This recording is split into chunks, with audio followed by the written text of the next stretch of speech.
খেয়াল করে দেখেন। জিতছেন। ধন্যবাদ ধন্যবাদ। হালিম চাচা, ও কিডা গো? ও তুমি? ও তুমি তো গোয়ালি আছো। তা কি খবর? ওই গরু বেচেছো? আর বাবু তুমি একটা কথা কইলে, আমার সম্বন্ধে তোমার ধারণা নেই। আমার কাছে মরা গরু দিতে আমি বেশি ফেলা লোক, আর তো জেতা গরু বেশি দিস। কত বেচলে গো? বাইরে এসো করছি, বাইরে এসো। উহ, দাও টাকা পয়সা দাও। ঈদের বাজার সদাই করা হয়নি। গরু কত বেচলে গো? আর বাবু সে কথা কইও না, গরু বেচতে খুব কষ্ট হয়েছে। এই দেখো টাকাটা গোনো, এখানে 1 লাখ আছে। ৮৬, ৮৫, ৮৬। এ আরে তুই এক গরু বিক্রি করে ২০,০০০ টাকা খালি, আবার ইনার কাছ থেকে টাকা খাত ধান্দা করছিস কি করতি? গরু একটু বেশি বেচতে ফেললে না? এবার কোরবানিতে গরুর দাম তো একটু বেশি, ১,২০,০০০ হওয়ার কথা। হোর বাবু কি কও, এইটাই হচ্ছিল না? তোমার তো ভালো দামে গরু বেচে দিয়েছি। যাক ভালো করেছো।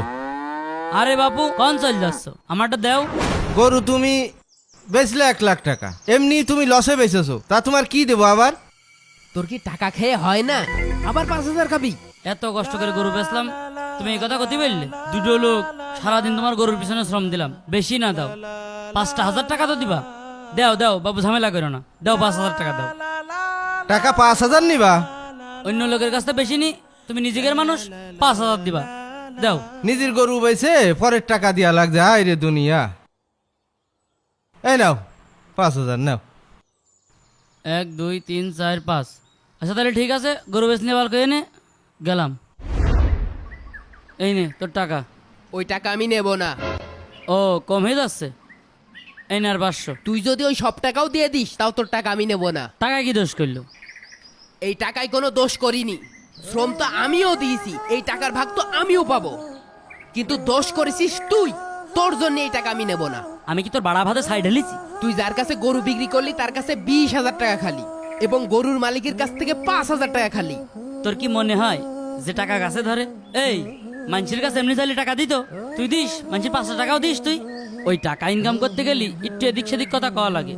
তাই বলে তুই যত কথাই কোস না কেন, তোর এই হারাম পথে ইনকাম করা টাকা আমি শুয়েও দেখছি নে। আর তোর সাথে এই দালালি ব্যবসা কান ধরছি, আজকের পর থেকে করবো না, করবো না, করবো না। আরে নে ভাই, দুই ভাই একসাথে ব্যবসা করি নে। তোর এই হারাম টাকা আমার পেটে গেলে হজম হবে না নে। ও এতকাল তোমার হারাম মনে হয়নি, এখন তোমার হারাম মনে হচ্ছে। এ দেখ, তুই যে ব্যবসা হালাল মনে করছিস, এটা কিন্তু মানুষকে প্রতারণা করে ধোকা দিয়ে কৌশলে টাকা আদায় করে নিচ্ছিস। কেউ না দেখলেও ওই আল্লাহ আছে, যেই দিন বিপদে পড়বি সেই দিন বুঝতে পারবি।